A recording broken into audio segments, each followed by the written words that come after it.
Salut tout le monde, c'est Press. Aujourd'hui on se retrouve pour une nouvelle vidéo. Le deuxième épisode de la série Photoshop Types. J'ai vu que le premier vous avait bien plu, donc ça m'a un peu obligé, mais ça me dérange pas plus que ça vu que j'aime bien faire partager ce que j'aime bien, même si j'ai pas un niveau ouf. J'aime bien partager ce que je sais et puis voilà, comme ça vous plaît, bah ça me plaît. Donc on commence tout de suite. On va apprendre à donner un bel effet à une image. Donc vous la mettez en grand. Donc vous importez votre image, vous l'ouvrez et vous faites des carrés, des rectangles pardon, sur l'image. Donc comme ceci, peu importe la grosseur. Hop, hop, et hop. Une fois que c'est fait, vous allez importer un style de calque. Vous faites ombre portée, hop, mettez à 3 par exemple. Et vous augmentez la taille pour que ce soit un petit peu plus joli.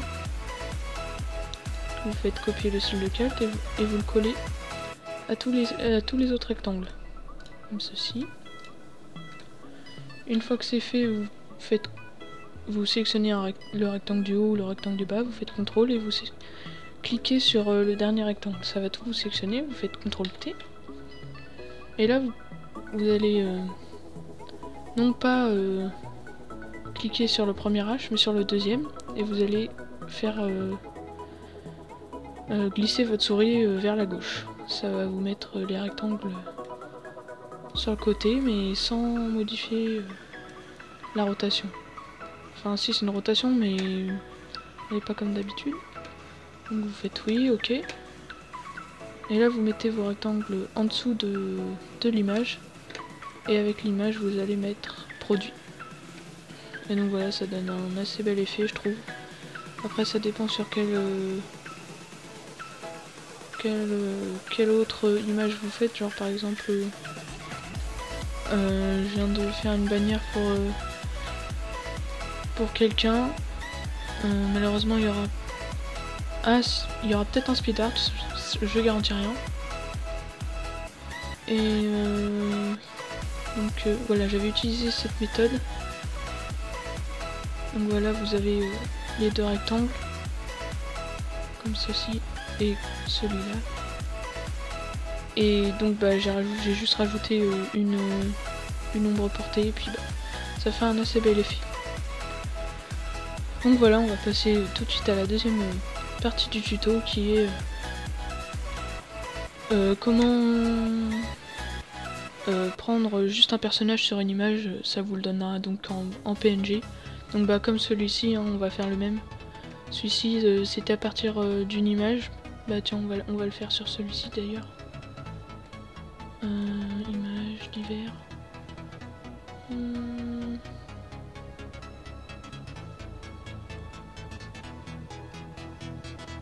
Et là. Donc vous faites ça, on enlève ça. Et donc là il y a deux solutions. Donc une solution où le dessin va être beaucoup plus facile et vous pourrez utiliser l'outil baguette magique. Ou alors il va être beaucoup plus complexe et quand vous utiliserez l'outil baguette magique, voilà, vous devriez rester appuyé sur Shift. Et là ça va vous sélectionner plein de petits trucs, vous devrez mitrailler le bouton, c'est super saoulant. Ou alors vous utilisez ce petit outil, sélection rapide. Moi je le mets en 1, je préfère. Et du coup bah vous allez suivre les contours.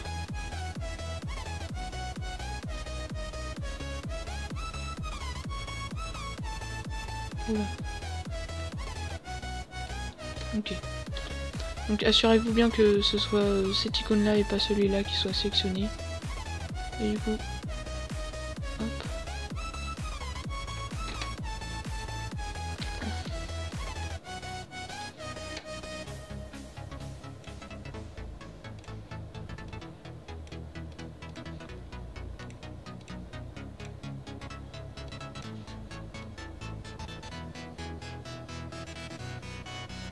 On enlève tout ça. Petit fail. On fait ça. Et hop. Vous pouvez sélectionner grossièrement, hein. De toute façon après vous allez gommer. Juste histoire d'avoir la forme. Donc pour cette méthode, vaut mieux avoir une image avec par exemple votre personnage avec une couleur différente que le fond, parce que sinon voilà, ça fait comme ceci. Ça va vous sélectionner le fond avec, donc c'est un peu ça l'inconvénient. Donc vous mettez en 5. Ouais, 5. Et vous allez faire le tour comme ceci.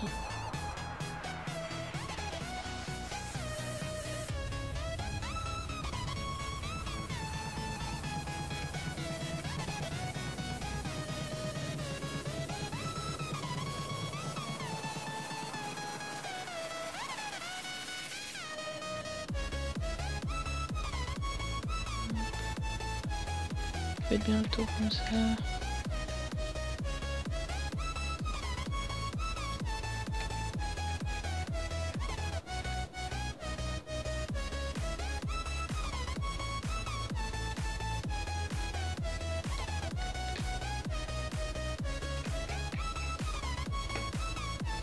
Donc normalement ça vous le sélectionne à peu près automatiquement.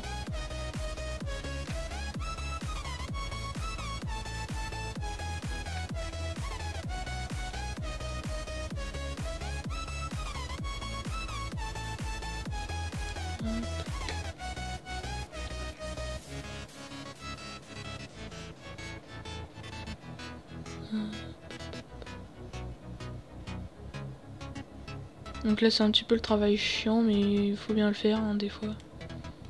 Si vous voulez un truc propre.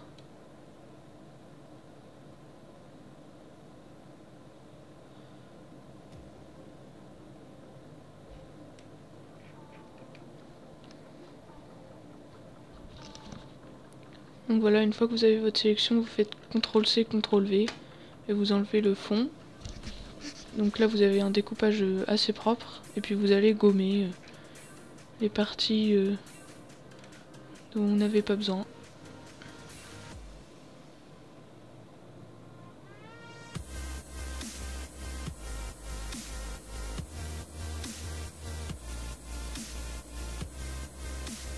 Comme ceci.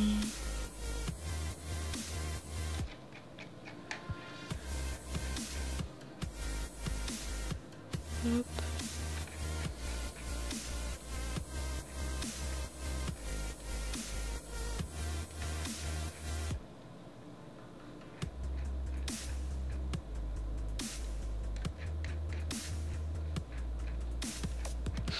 Désolé, ça doit faire voler.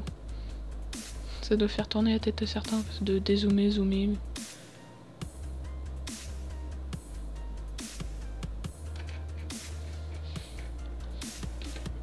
Donc voilà, vous savez maintenant comment enlever, par exemple séparer un personnage de son fond. Donc on part de ça pour arriver à juste ça. Et du coup vous pouvez l'incruster dans ce que vous voulez, comme je l'ai fait là par exemple, sans l'image de fond. Donc voilà, on va passer à la suite de ce tutoriel, donc le plus important et le plus complexe aussi, c'est comment les différentes façons d'utiliser la plume. Donc vous allez bien sûr sélectionner l'outil plume et on va commencer par la forme, les formes. Donc les formes en fait c'est quand vous allez faire votre forme, et ben il y aura pas besoin de rajouter la couleur, ce sera déjà fait. Genre par exemple je fais un petit triangle comme ça, voilà, la couleur elle est déjà mise. Je sais que j'utilisais ça avant quand je connaissais pas la technique au début, quand j'apprenais à utiliser Photoshop. Et donc maintenant bah, j'utilise l'autre méthode que je vais vous expliquer après. Donc bah là vous faites vos formes hein, tranquille. Vous pouvez ajouter un contour si vous le souhaitez. Et donc bah voilà, ça c'était la petite... bah, celle-là vous l'utilisez comme vous voulez, mais c'est pas très précis en fait. Et donc là, dans forme, au lieu de mettre forme, vous allez mettre tracé.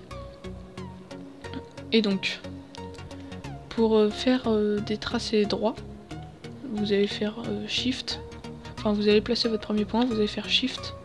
Et là, ça va vous faire un trait droit. De toute façon, même si vous cliquez n'importe où, ou alors ça va vous faire des diagonales. Des diagonales à je sais plus combien de degrés. Enfin bref, ça va vous faire des diagonales propres, on va dire. Donc là ça fait un 90 degrés. Là ça doit faire un 45 degrés, voilà. Bah non.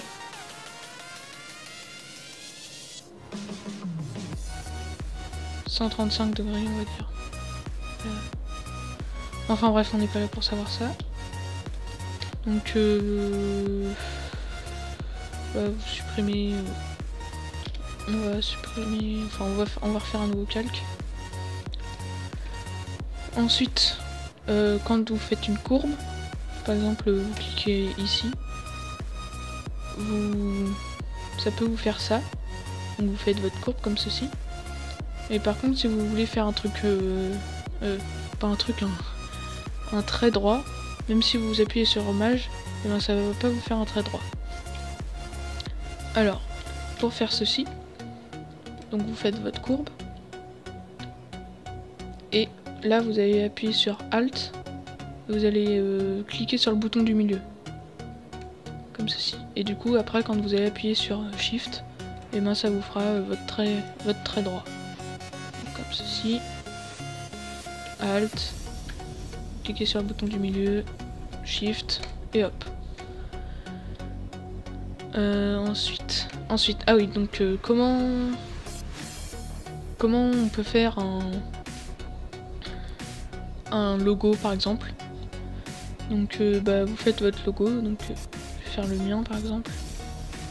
On va essayer en tout cas. Grossièrement. Hein. Mince. Hop, hop, hop. Ouais, donc on va faire un carré par exemple.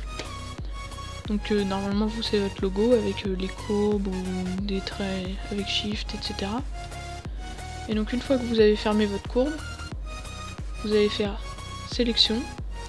Donc là vous laissez comme c'est, lisser, nouvelle sélection 0 pixels. Et vous allez créer un nouveau calque. Et là vous pouvez prendre l'outil pot de peinture et cliquer à l'intérieur. Ça va vous faire la forme. Après vous faites CTRL D pour désélectionner. Et puis vous avez votre forme. Qui est faite avec la plume plutôt que d'utiliser la plume en forme qui vous fait ça par exemple. Ben, vous utilisez la plume en tracé. Vous faites non oui, vous faites le tracé. Pourquoi ça me fait ça?